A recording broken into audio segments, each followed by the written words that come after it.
Alors, qu'est-ce qu'une SIC? Combien sont-elles en France? Quel est le principe qui les régit et en quoi sont-elles différentes des autres entreprises? Parce que si j'ai bien compris, ce sont des entreprises. Ce sont des entreprises effectivement et des sociétés. Je m'appelle Alix Margado, je travaille pour la Confédération Générale des SCOP et en charge du dossier des SIC depuis l'origine, donc l'expérimentation et le projet de loi. La loi a été votée le 17 juillet 2001 et le décret d'application février 2002. Depuis cette date, février 2002, donc, en 2002, il y a eu 9 SIC créés. Puis progressivement, le chiffre a un peu grimpé.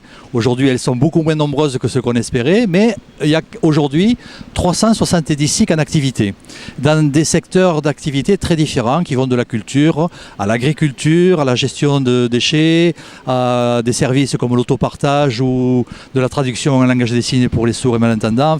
C'est très très varié, la recherche, bon.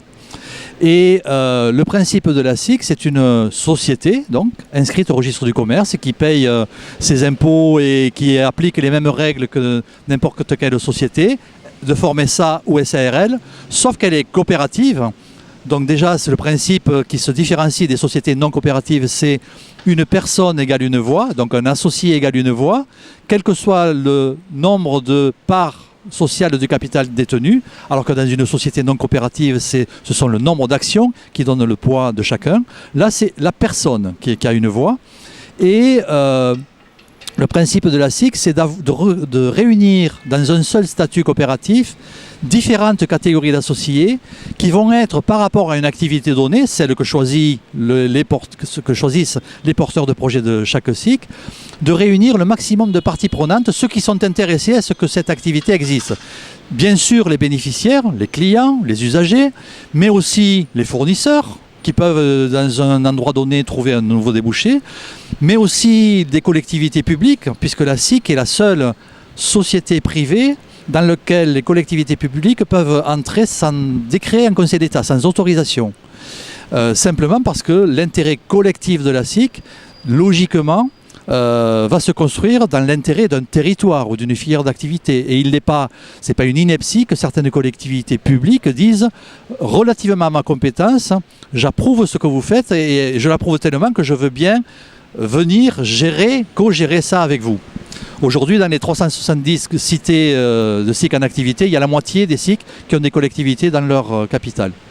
Donc le but, c'est de réunir des catégories d'associés différentes, les salariés bien sûr, qui produisent le bien ou le service, d'autres formes de producteurs, des agriculteurs, des artisans, des professions libérales, des médecins ou autres, qui produisent donc un service, les bénéficiaires de ce service, et la loi dit quelqu'un d'autre, pour qu'il y ait au minimum 3 catégories distinctes d'associés qui vont vraiment chercher un intérêt collectif. Et la conséquence de ça, c'est que le but de la coopérative est à but non lucratif, c'est-à-dire tout le monde se réunit bien pour gérer au mieux dans l'utilisation des ressources, au mieux dans la qualité du service rendu et au mieux dans le rapport qualité-prix.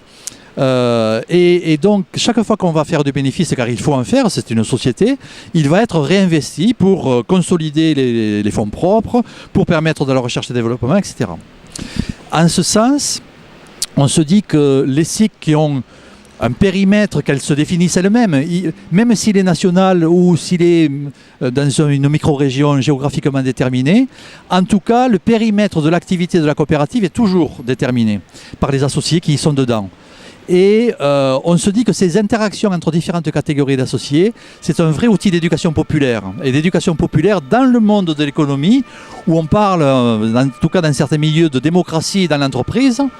C'est pas facile à mettre en œuvre, mais on se dit que la SIC, qui ne répond pas à tous les besoins et qui n'est pas le statut idéal pour toutes les activités, en tout cas est un bel outil d'éducation populaire pour les gens, de maîtrise par les parties prenantes d'un flux, d'une production et d'un flux